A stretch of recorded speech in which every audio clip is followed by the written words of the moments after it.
Yes, everybody, welcome back to TarHeelIllustrated.com. Or, of course, if you are watching on our fast-growing YouTube channel, that is Tar Heel Illustrated. I'm THI staff writer Jacob Turner, and joining me from the Smith Center in Chapel Hill tonight, our very own publisher, Andrew Jones. And AJ, you saw the Tar Heels pick up a 78-68 victory in ACC play against Virginia Tech. Carolina improving to 13-6 on the year, 5-3 in conference play. Virginia Tech dropping to 10-9 and 2-6 in the ACC. Before we dive into it, though, AJ, I'm going to go ahead and plug our podcast sponsor for this one. Big shout out to Rogue Apothecary, specializing top shelf family grown hemp products. We go through it a lot, but whatever you're looking for, Delta 8, CBD, tinctures, oils, gummies, whatever form you like the most, you can check them out. High quality products, family grown stuff. It's really good quality stuff. AJ uses it. You have a late night tonight. I would say you might use a little bit tonight, but you got a long way to go before that happens. It's 20 of 12 right now. They'll kick me out of here probably about 12:15, 12:30. And I'll go home. I live 32 miles from the Dean Dome. So then I'll probably be up till about 3. Cause I got to write sidebar tonight too. Yeah. So you're on. There's a lot going on. Yeah. So by the time I finish and get my stuff done, I won't need any CBD oil. Out. Yeah, you'll be out like a light after that, and I'm sure Carolina fans could have used it last week. But if I do need it, shameless plug here, I'll use their CBD oil. Oh, 100%. It will work. And as we tweet out every week, it will work like a charm. It does. I know we have some people on staff that have used it, including AJ, and they can vouch for it. So check them out, Rogue Apothecary. If you want to save on an online order as well, use the promo code TARHEELS10. Link to their website is in the description below. So go check those guys out. But AJ, let's dive into the matchup. Like I said, Carolina getting the 78-68 victory over the Hokies. All 5 starters for Carolina finishing in double figures. We'll dive into the offense a little bit later, but I want to start with defense, second half defense in particular, because it's funny. I was talking to you off camera and you kind of look at these stats in here and you're like, okay, Virginia Tech, 47% on the game, 37% for Carolina, points in the paint for Virginia Tech, 36-20. I'm looking at some of these stats and I'm like, okay, if I didn't know the scoreline, I might have thought Virginia Tech won this game or was a little bit closer than it ended up being. But second half defense definitely played a factor in limiting Virginia Tech's 3-point shooting, which is a strong suit of them. It's something they really depend on, was something that Carolina did well.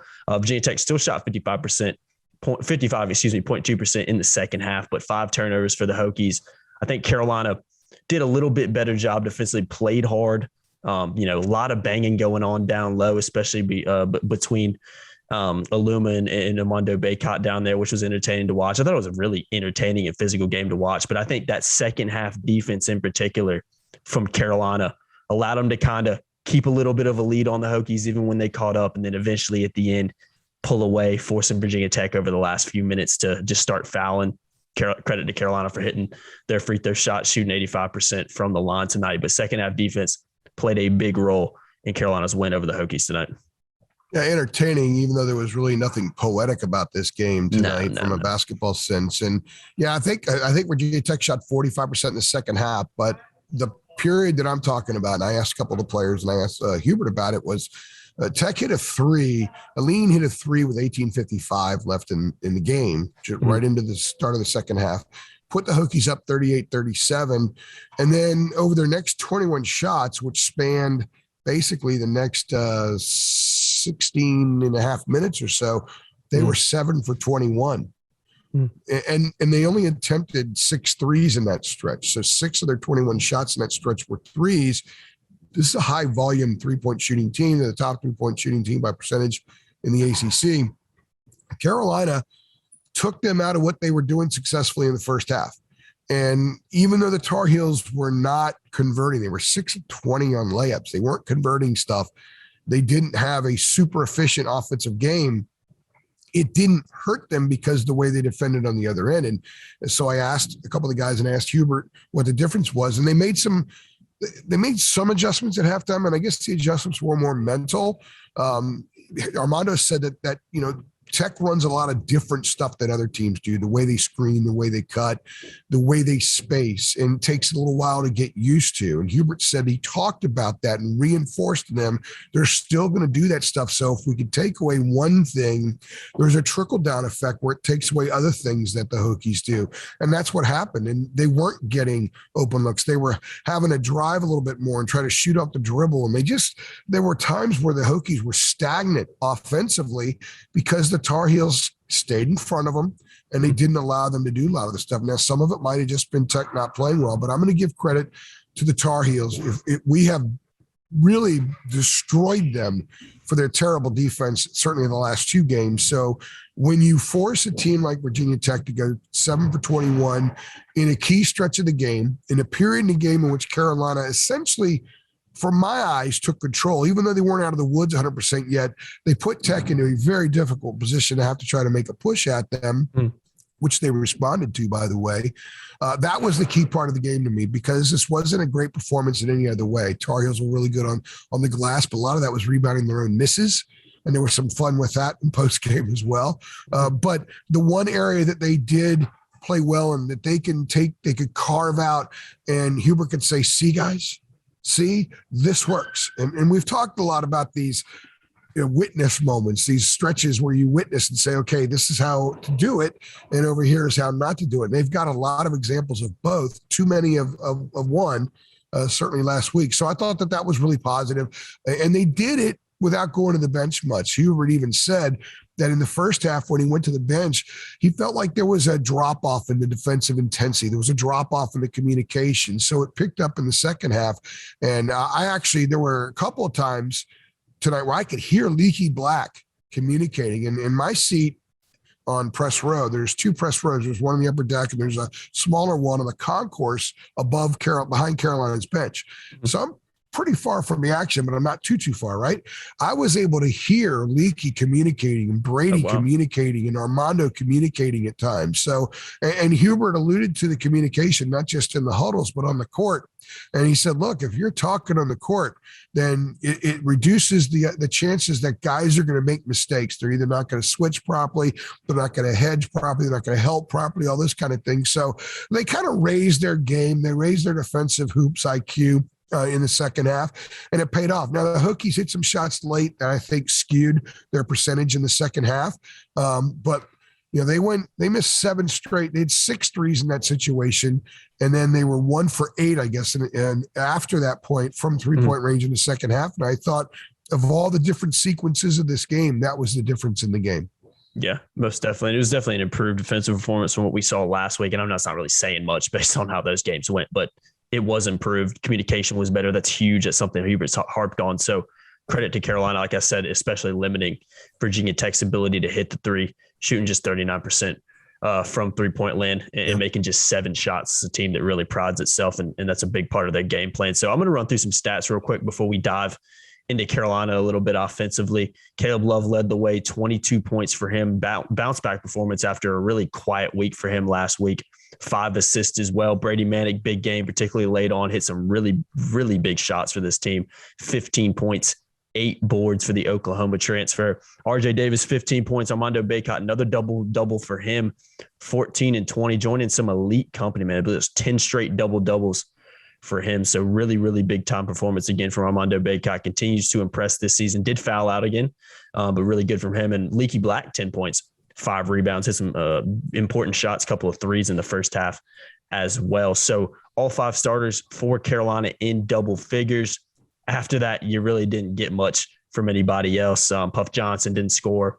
Justin McCoy, just 2 points. Kerr Walton didn't score as well. So really, really big performance from Carolina starters tonight.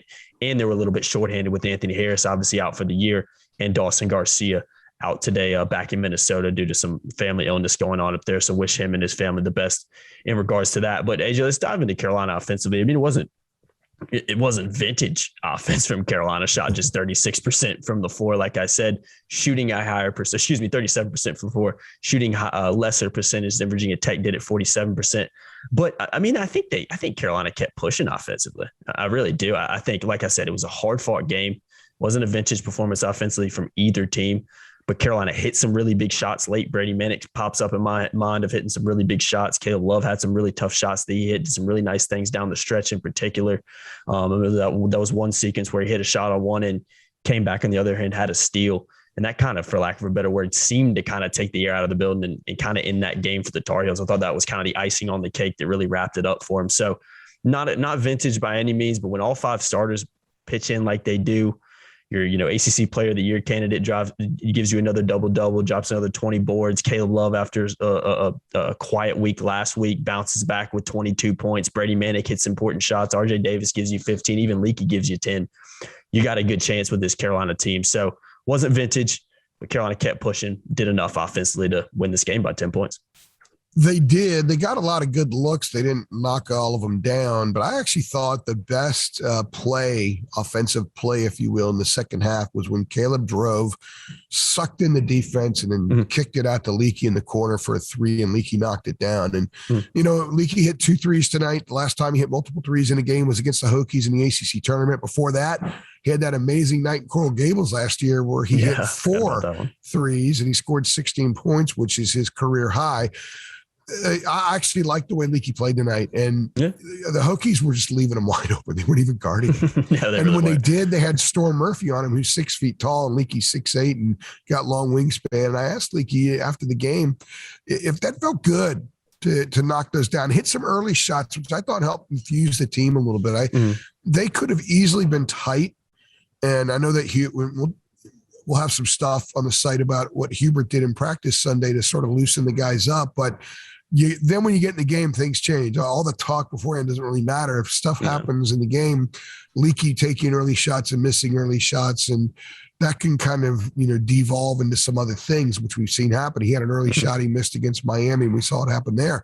But he hit those shots.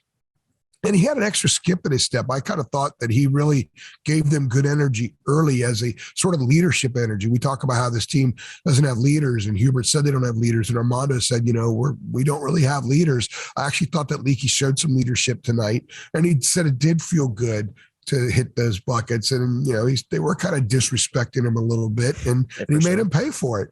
And those were 10 huge points that he scored. And those were really important buckets because when they occurred and what they did to the rest of the club, the vibe that they gave them.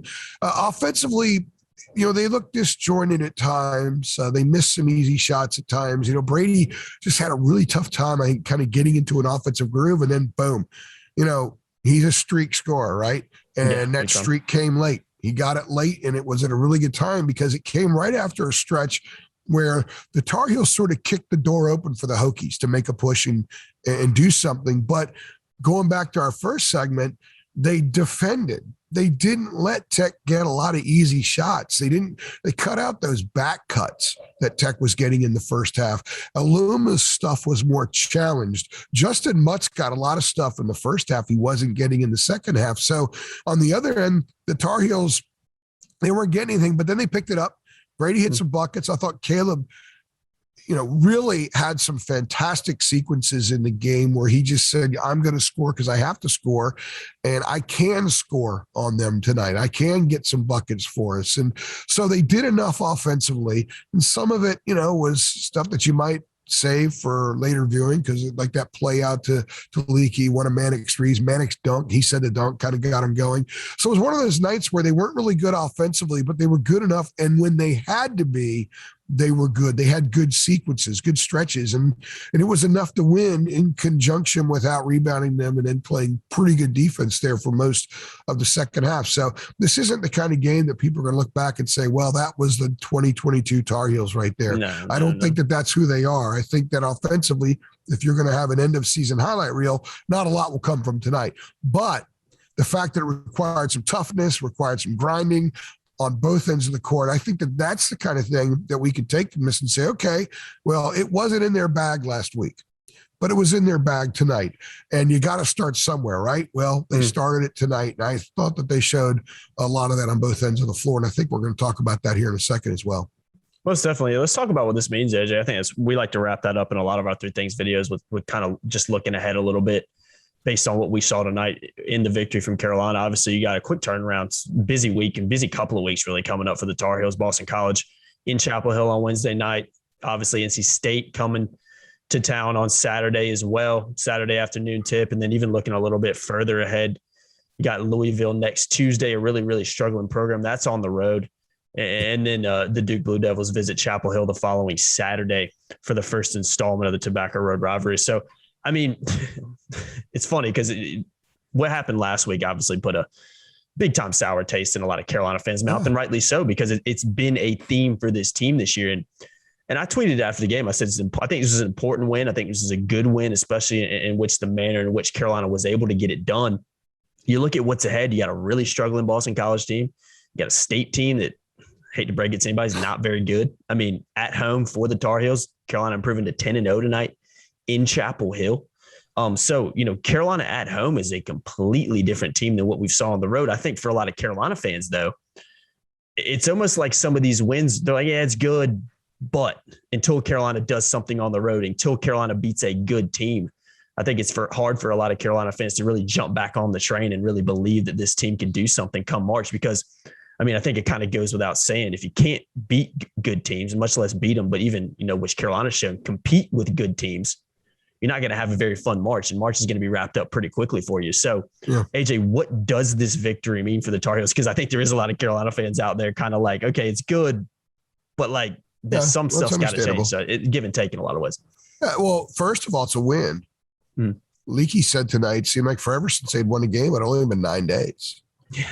And they looked really good in that win 9 days ago. It's incredible what those 2 games did to everyone's perception. I think their own perception of themselves too, to a degree. Yeah. In fact, Hubert, what he did in practice Sunday was, instead of coming in there and kicking their butts, which is what they all expected, I'm sure. He infused them with positivity. And some people are highly critical of Hubert for being too positive all the time. Well, he wasn't positive with us Saturday night.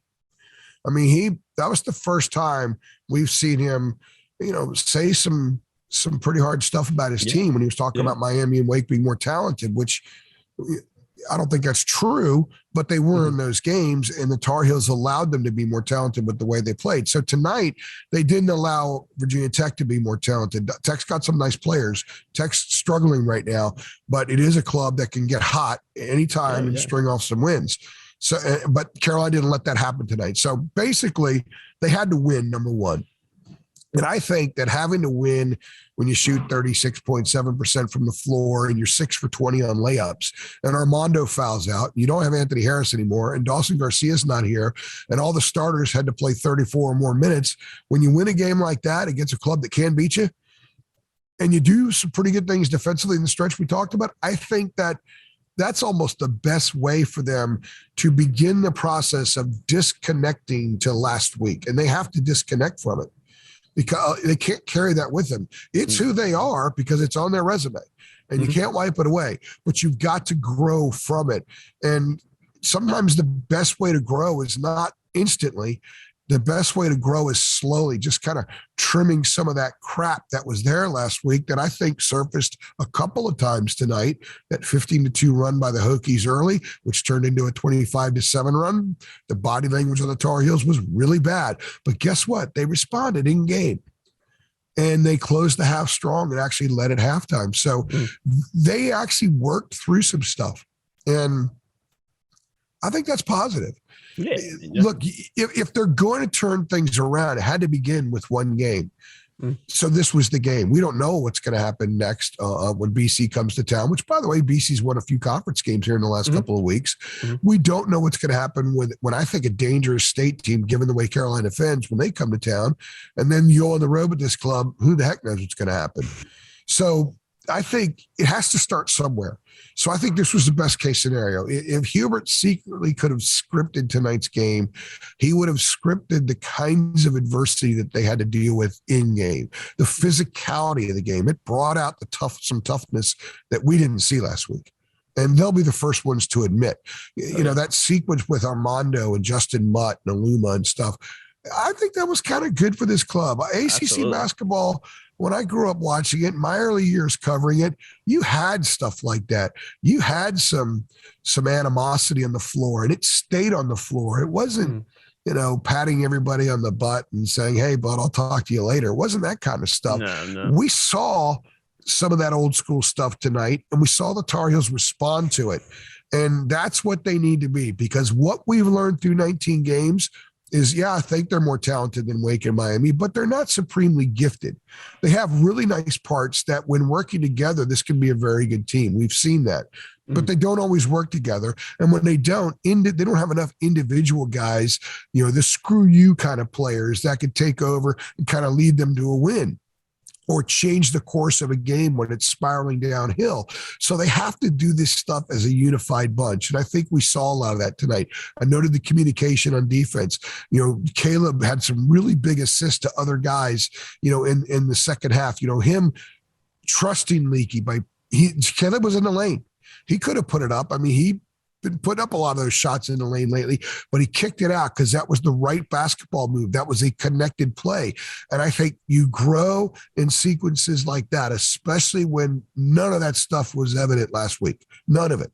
Other than the offensive rebounding against Wake, they literally did every conceivable thing wrong during the course of the week, as poorly as they possibly can. So perhaps Saturday night was a bottoming out, and perhaps tonight was the first prong in slowly springing to life. And they're fortunate that they have these games against these opponents this week that they can afford to gradually spring to life and figure things out. Because I don't think this is a bounce back performance. They were so bad last week, and it wasn't the first time that they've been bad this year, that they're going to have to do a lot more to say, yeah, we've bounced back from that. Quite frankly, it's going to require that they win out this week, win in Louisville, and then do something positive when Duke comes in here, because they desperately need that kind of a win. They're 0-6 against Q1 games. Yep. And tonight was their second Q2 game of the season. But unless the Hokies do reverse course, like I think they will, if they don't, this is going to end up a Q3 game. Mm-hmm. So they just got to win. They got to get better. They got to be tougher. They got to smack each other's fannies, in encouragement. They have to feel good about things. It's the only way this club is going to be the kind of team it can, because they have to be fully connected. And I thought that they were fully connected on both ends of the floor, and the stuff that they said afterward was positive. If you wanted to hear things that make you believe, okay, they fully recognize what happened last week and they understand why it happened, tonight they gave you some indication that they're trying to not be that club in all of those areas, not one or two areas, all of those areas. And they kind of did it tonight. And so the toughness and the grinding, that's good stuff. That's what you need to be when you don't have a ton of bounce and you don't have a lot of those screw you guys and you don't have dudes who can simply take over a game. You got to do it as a group. And I thought they did enough of that tonight. Now they have to do it again Wednesday. They have to do it again Saturday. And then the real big test is when they go to Louisville, program that's back against the wall, an embattled coach, a fan base that will show up for Carolina being in town. They'll have to do it up there. So this is not a one-off situation. This is going to be, if they turn this season around, tonight's the first leg in that tour. Definitely another big opportunity this week, like you said, with the games coming up at home against Boston College and NC State for Carolina to pick up some nice wins, even looking ahead, like you mentioned, to Louisville and Duke coming up. So big opportunities coming up over the next couple of weeks for the Tar Heels. Games are coming thick and fast now, obviously. So make sure you guys keep it locked. Yeah, I'm telling you, man, make sure you guys keep it locked to TarHeelIllustrated.com. You can check us out. Link in the description below if you want to be a part of our premium. Want to be a part of our premium community, get a premium subscription to TarHeelIllustrated.com. You can sign up for just $8.33 a month. Like I said, link in the description to do that. Make sure you guys also check out Rogue Apothecary as well. Link to their website is in the description below, and use that promo code TarHeels10. But Carolina picking up the 78-68 victory over Virginia Tech. Make sure you guys, like I said, keep it locked to TarHeelIllustrated.com. I've been Jacob Turner. He's been Andrew Jones. Like, share, subscribe, hit that notification bell as well so you know every single time we upload, and we'll see you guys in the next one. Thanks.